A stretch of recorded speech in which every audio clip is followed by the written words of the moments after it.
Hello and welcome to Focus 54. My name is Jeffrey Murimbechi. And on this episode, we are focusing on shifting mindsets, building Africa, and tackling one of the most grappling situations that we've had of unemployment. We will be joined later on by Dr. Manzungu, who is an avid advocate for African infrastructure, entrepreneurship, and he was representing not only Zimbabwe, but the whole African continent, trying to shift mindsets within Namibia.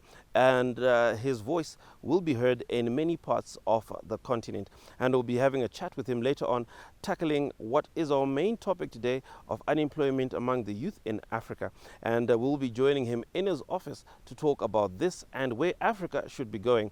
But before we get too much ahead of ourselves, let's look at the issues that are burning in Africa. We start off in South Africa, where a dry sanitation solution has been proposed, and South Africa has installed a sanitation system that is being utilized to turn human waste into valuable resources, and that is a bit of technology and innovation going on there. Now, speaking of value addition and promoting local products, we turn to Malawi, where Malawi has banned importation of products that can be manufactured locally within their country as a way of improving demand for local goods and improve foreign revenue through exports. And this will clearly create jobs. It will unsettle a few people, but benefit the masses over time. We turn to Nigeria, where Nigeria's fuel sales from Nigeria's Dangote refinery has suspended petroleum sales in Naira as the country seeks to ways to stabilize production and maintain constant supply to the local market. And it was something that was inevitable, as Nigeria is one of Africa's largest populations and requires thousands and millions of liters of fuel, and their local market will have to adjust to paying foreign US dollars to purchase this product. Now we turn to Uganda, where the World Health Organization, the WHO, has labeled Uganda as the African country with the highest number of mpox cases in the African region, and we'll get those details a little bit more. As you know, the world and the whole region of Africa, all 54 countries, are fighting against mpox. Now we turn to the Sahel region, where in Burkina Faso, Mali and Niger have launched a confederation bank with 833 billion kitty, as the three countries seek to improve their interconnectivity as a business region. Now what this means is that they have collectively combined and have amalgamated the strengths and weaknesses of their economy to come up with one currency to have intra-trade within these countries. And maybe we could be seeing the start of all 54 countries in Africa coming together to form one regional bloc. Stay tuned. We get to Dr. Manzungu's office, where we find out how we can tackle unemployment in Africa.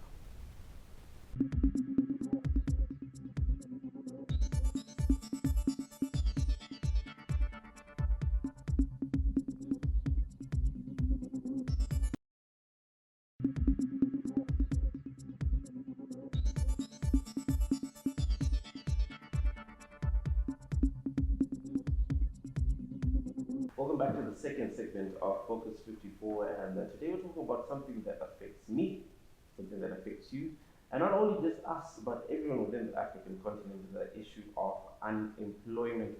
We have mass unemployment within the region, and there's also a bit of a global crisis. Earlier in segments before, in episodes before Focus 54, we once hosted Dr. Manzungu, who is an expert in construction, infrastructure development, and he was kind enough to invite us so that we'll be able to discuss the issue of unemployment within his office. Welcome, Dr. Manzungu, and I believe that this time you are welcoming me to your office. Pleasure to have you here at our offices, and you are also part of the youth, and I'm excited to be talking to you also as a youth before we develop white. Yeah. Yes. So whatever we're doing in this office is done for the youth and belonging to the youth, and looking forward to the program being an exciting one throughout the 54 countries. Now, let's talk about the underlying causes of youth unemployment in Southern Africa. As you know, Africa has the largest population of the youth, and I'm talking about people from the ages of 16 to about 35. We have the largest segment. How can youth unemployment in Southern Africa be addressed, through a combination of education, entrepreneurship, and regional cooperation? Yeah, you see that unemployment is one of the very key issues that has actually caused our nations in terms of gross domestic product to be lower. Why? Because we have not been able to really support the youth in their endeavors to participate in the economic movement of their countries. So you see that we go to school. Of course, our schools are varied from private schools to government schools and all that throughout Africa. But when it comes to now the work itself, our societies, our industries, or even our governments have not been able to really support the youth of today. And the underlying cause mainly is the issue we talk of the limited spaces of industrial activity within the nations. That's very one key thing. We're actually saying you see that in most African countries, most of the industries are being dependent on the colonial industrial mode that probably the colonial masters left in the country. So you see that these governments or other private entities have actually adopted those ones. And those are still the ones that are still probably existing. And very few very few new industries have actually been developed. So that is a wide gap that we are allowing. That is the way that we are allowing to creep in. And what does it mean? The numbers continue to grow. So you mean the number of graduates is growing, continue to grow, but the workforce that you can use. Yeah. Look, you're in the construction sector. You work with civil societies, governments, and also the private sector. What programs, and just looking at the workforce, how can we really support skills training within the educational system? And if you've got any examples of African countries that have adopted this, please feel free to share. Yeah, you see, it ranges from education. It also goes into probably the society as well. It also goes into probably the private sector as well. So you see that within education, yes, we are learning, but at the same time, are we learning what the industry needs? So these are the questions. To say in most of these countries, they have started, yes, to involve, for example, here in Zimbabwe, issues to do with Industry 5.0, where we are saying now we need to learn what is within the industry lines. So you see, most of our graduates are probably not, or probably, allow me to say, not really fit for industry. So that becomes also an issue to say, well, while the industry is there, but at the same time, the student or the graduate is not ready for industry. So the issues to do with proper training, capacitation. Capacitation, I mean, when youth come with their projects, are we able to also fund them as the private sector, as the government? Do you have enough input in these development strategies and give recommendations to use the likes of technology and innovation to say, look, we want to build 20,000 kilometers of roads in Africa. Can we not have construction as part of the curriculum in technical colleges? And how are we using ICTs and innovation when it comes to solutions such as these? Yeah, that's a very important discussion to talk about, because you see that whatever curriculum we have in the system has not been preparing, allow me to say, it has been preparing the students or the graduates to be office people more than a workshop or probably practical engineers on ground. You will see that our engineers that we have, very brilliant in terms of knowing the book A to Z, right? And you check if we have employment labor flight. If someone goes to Australia right now, you will see that person goes and excels very well in the industry. Why? Because when he gets that side, there are modalities in place that probably mold that person from being a book person to an industry person. So that is what we lack here. And the reason that pushes us probably to have that kind of lack of industry practice is the availability of issues to do with technology. What is we are saying, the child of today is a techno expert in terms of moving with the world. Gone are the days when probably we would deal with the old regime of the traditional methods of doing industry. Now, going into the future, we're saying technology is one key thing that we need to embrace. But however, for us to have that kind of technology, we need issues to do with capacitation within the industries. If it's a motor industry, we are saying we have Diven. We remember we're Diven in Zimbabwe. Even that's within the industrial area. Within the industrial areas. Harare South, I believe. Harare South, Yes. right? We also have, we had Willowville Motor Industries. But now we're saying in those institutions, right now we're looking at creating opportunities for electric vehicles, is it? Do we have that in our African countries? Yes, we've started to see that happening, but the rate is very quite slow.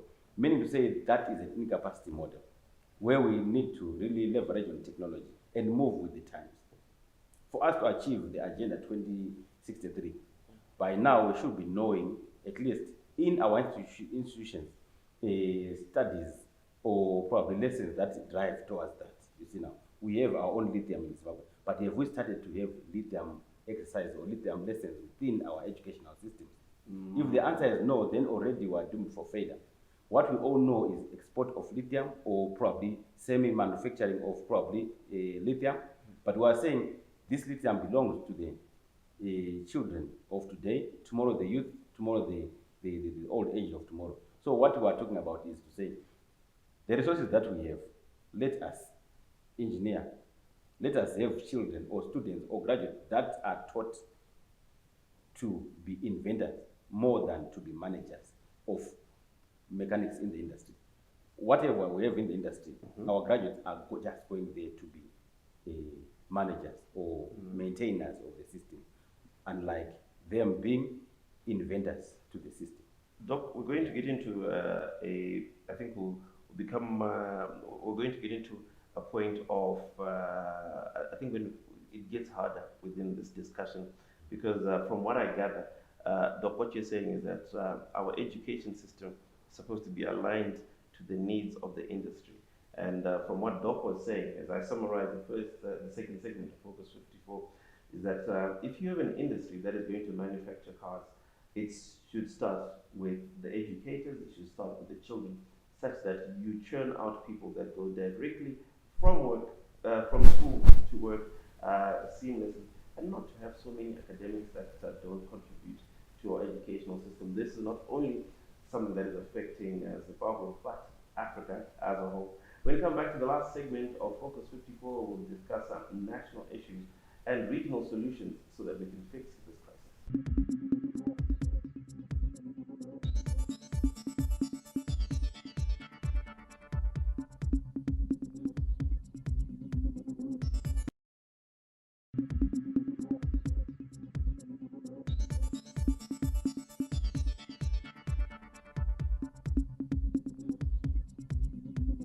Welcome back to the third and final segment of Focus 54, where we'll be hosted by Dr. Manzungu, who was not shy and was very blatant in calling out the African problem that we have that is resulting in mass unemployment within the continent, within the southern region of Africa, and also within Zimbabwe, where we are churning out thousands and hundreds of thousands of academic qualifications that don't resonate to the actual needs of the African continent. Doc, off air, we've been discussing the issue of this fifth industrial revolution and all of that, and AI coming through. But as Africans, we're still lacking in some of the basic infrastructure. Let's talk about, economic development, innovation, as well as social progress. How do we get to match up with the rest of the world as Africans? Yeah, it's really a holistic approach that we really need to adopt as Africans. And you will see that within Africa, Southern Africa is the most hard hit. And that speaks to not only the relations that we also have with other white class countries, but also our identity. We are really probably not able to realize or probably accept our identity as the African youth. You will see that most of what we are doing or what we are trying to do, we are trying to do in order to have a name in the society by having probably the so-called probably white-collar jobs. Fancy titles. Being an accountant. Yeah, being an accountant. Lawyer. Being a lawyer.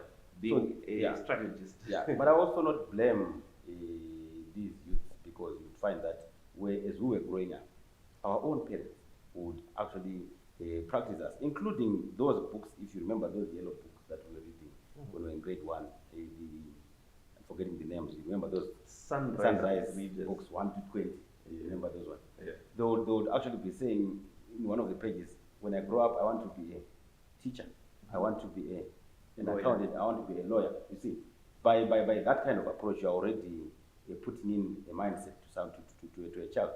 So by the time I grow up to university level, I want to be an accountant. But come back to Zimbabwe, come back to Southern Africa, you would see that most of our available jobs, for example, here in Zimbabwe, we're talking of construction right now, is on the rise. And it will continue for quite some time. But you would see that most of the youths will not be probably able to go and have a well-fit job there. Get to a construction site, you see 70 to 90% of the participants, the staff on site, are mostly bricklayers. You see, but you see very few people who are white collar job participants, being probably the accountants, probably 1 or 2 managers and so forth, architects, surveyors, engineers, right? So, but you have a full class of 1,000 engineers graduating in Zimbabwe, right? If there are 1,000 engineers, Zimbabwe is a very free country.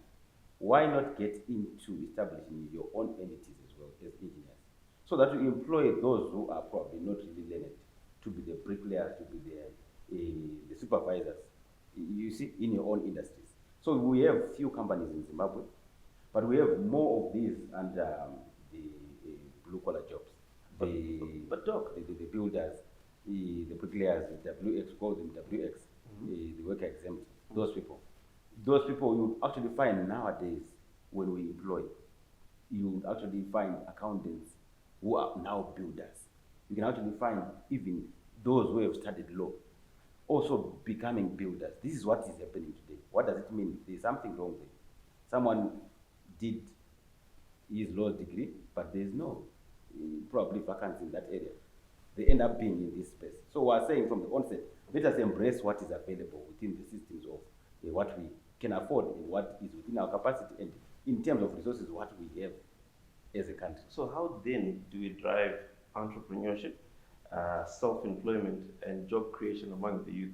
Because clearly we've got the young people who are smart enough to learn the books, but how then do we drive this entrepreneurial spirit to say you can own a company that specializes in delivering river sand, because you're in the construction industry, or you can have a company that specializes in grading soil when it comes to agriculture? Where are we missing this mindset of your entrepreneurship and owning our own processes? So you see that 40% will come from the school, or the college, or the university.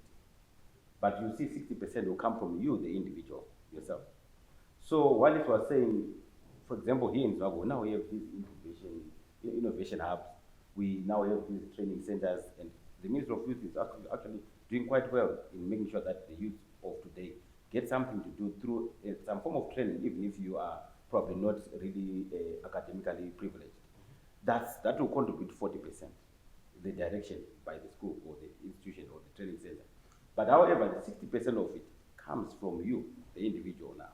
To say yourself, are you able also, do you really have the zeal, the talent, the passion, and the energy as well to be an entrepreneur? It's not easy to be an entrepreneur, but you have to be driving that side. In the event that entrepreneurship was going to be easy throughout the world, I think we couldn't be having anyone probably participating or working in any industry. It's not bad to be an employee. It's not bad to be a manager. But however, in your mind, you should be having entrepreneurial mindset, even if you are in your own space of managing. That then drives the growth in industry, growth in economic development, and also are guaranteed of a brighter future. For example, we as Zimbabweans, by 2030, 2035, we actually know that we have a growing population and also participating in the Africa that we have, or 54 countries to say, it is the one continent with the youthful, right? And by 2035, going into 2063, we are going to be having more of these African children participating in economic development, number one. We are going to be having these African countries being the resource center of the world. We are talking of the minerals that we have right now that are untapped at the moment because of our incapacity to check out the resource or refine or modify or improve, you see. But come 2035, 2040, going in the horizon there, you will see that throughout the world, they will be coming to Africa. They will be forced to come to for investment to Africa. Number three, you will see those who have gone out of Africa to find greener pastures who really need to come back to Africa and take part in this whole game. And for that to happen, we only need to have that environment that accepts the world to come to our own continent as Africa and do business with them. And once we go that way, really we will see more of our youthful boys and girls of today being the drivers of society, being the drivers of economic development as we get into the horizon of 2035, 2040, 2050. By the time we get to 2063, you will see that Africa will be one of the very best continents under the sun to deliver economic development. Well, Doc, thank you so much for your insights, and I know that as quite a fundi, and not just a fundi, a person who's practically within the industry, who's also using elbow grease to work with the youth and the young people. To summarize what you said, if I am not lost, I believe you're saying that value addition, ownership, and owning the value chain is the way in which the next generation will enjoy the best of this continent. Like Doc said, I totally agree with him that Africa is the next frontier. Africa is the future. If you look at world politics right now, if you look at every issue that is to do with Africa, whether it is conflict or it is economics, it is all about the resources and the resourceful people within Africa. I also implore on to you to have a look at some of the online news that we are broadcasting, especially on our social media pages as ZBC News. Try to follow up on one young man that I do actually follow as well, Ibrahim Traore, who is shifting the mindset in that part of Africa. And we're trying to shift mindsets across all 54 countries. Focus 54 today at the Dr. Manzungu's office in Harare, where he was showing off some of the projects and great mindsets and people that are working to make this Zimbabwe great. And not only Zimbabwe, but Southern Africa and the rest of